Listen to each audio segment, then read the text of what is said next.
नमस्कार मित्रांनो, आजचा व्हिडिओ सुरू करण्यापूर्वी मी तुम्हाला एक प्रश्न विचारू इच्छिते.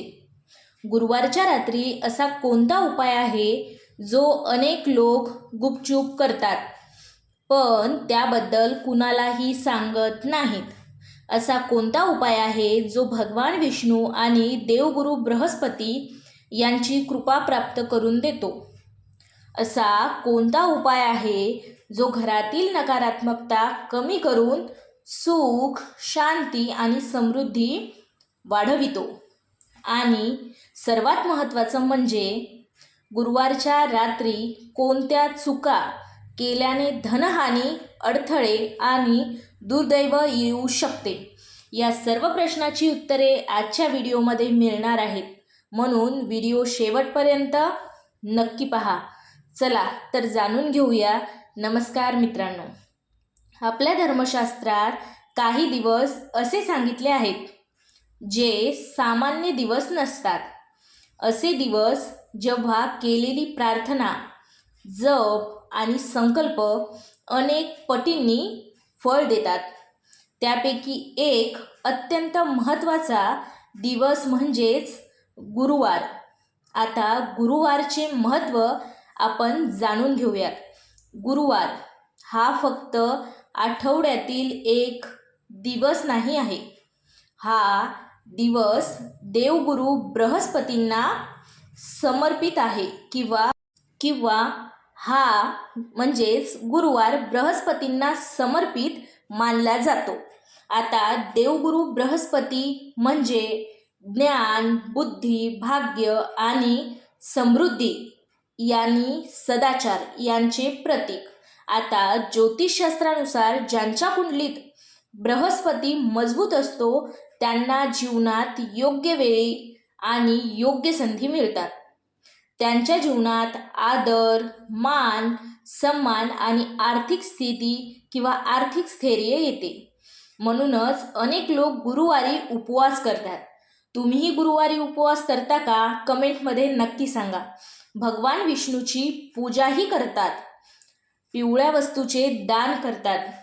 गुरुवारच्या रात्रीचे गुपित. पण मित्रांनो, अनेकांना गुरुवारच्या दिवसाचे महत्त्व माहीत नसते किंवा माहिती असते, पण बऱ्याच जणांना माहितीही नसते. मात्र गुरुवारच्या रात्रीचे महत्त्व फार कमी लोकांना माहिती असते. धार्मिक मान्यतेनुसार गुरुवारची रात्र ही विशेष ऊर्जा घेऊन येते. यावेळी केलेली प्रार्थना मनापासून केली तर ती थेट भगवान विष्णूंपर्यंत पोहोचते असे मानले जाते. म्हणून आपल्या पूर्वजांनी काही विशेष उपाय सांगितले आहेत.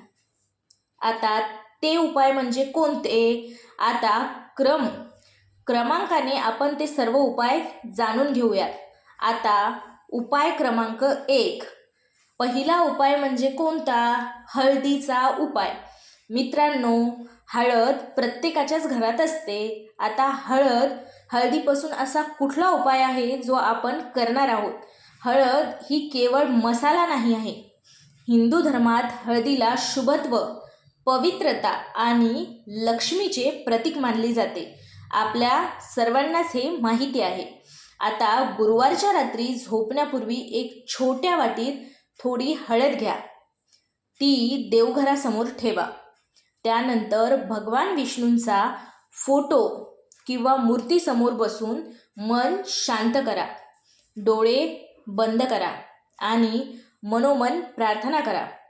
हे भगवान विष्णू, माझ्या जीवनातील अडथळे दूर करा.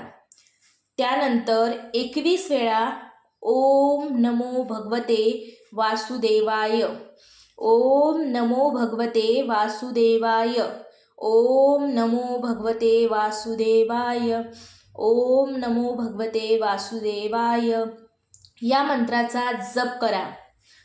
आता आपण याच विषयावर आधारित एक छोटीशी कथा जाणून घेऊयात. मित्रांनो, एक जुनी कथा सांगितली जाते की एका गावात एक अत्यंत गरीब व्यक्ती राहत होता. तो मेहनती होता आणि प्रामाणिकही होता. पण कितीही प्रयत्न केले तरी त्याच्या जीवनातील अडचणी कमी होत नव्हत्या. एक दिवस त्याला एका संताची भेट झाली. त्यांना एक संत भेटले. त्या संतांनी त्याला सांगितले, प्रत्येक गुरुवारी भगवान विष्णूची पूजा कर आणि गुरुवारच्या रात्री प्रार्थना कर. त्या व्यक्तीने श्रद्धेने ते केले. काही महिन्यांनी त्यांच्या जीवनात बदल घडू लागले.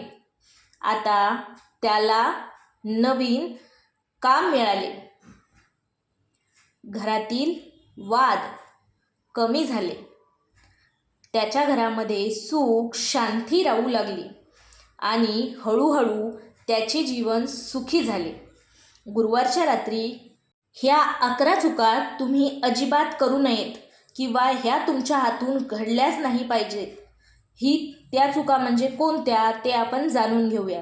तर चूक नंबर 1 म्हणजेच चूक क्रमांक 1, कोणालाही किंवा कोणाशीही अपशब्द बोलू नका. आता चूक नंबर 2, वादविवाद करू नका. गुरुवारच्या दिवशी कुणाशीही वादविवाद घालू नका. नंबर 3, देवघर अस्वच्छ ठेवू नका. आता चूक क्रमांक 4, अन्न वाया घालवू नका. नंबर 5, मोठ्यांचा अपमान करू नका. नंबर 6, खोटे बोलू नका. नंबर 7, कोणाचे मन दुखवू नका. नंबर 8, रागाने झोपू नका. नंबर 9, नकारात्मक विचार करू नका. नंबर 10, दान करण्याची संधी सोडू नका. आणि नंबर 11, देवाचे स्मरण करा. मित्रांनो, गुरुवारची रात्र ही चमत्कार घडवणारी रात्र नसून श्रद्धा, भक्ती आणि सकारात्मक संकल्प करण्याची रात्र आहे. जो व्यक्ती श्रद्धेने भगवान विष्णूचे स्मरण करतो, चांगले कर्म करतो आणि सकारात्मक विचार ठेवतो, त्याच्या जीवनात हळूहळू चांगले बदल घडू शकतात. तुम्ही गुरुवारची कोणती सेवा किंवा कोणती पूजा करता, कमेंटमध्ये नक्की सांगा. व्हिडिओ आवडला असेल तर लाईक करा, चॅनलला सबस्क्राईब करा आणि कमेंटमध्ये जय श्री विष्णू नक्की लिहा.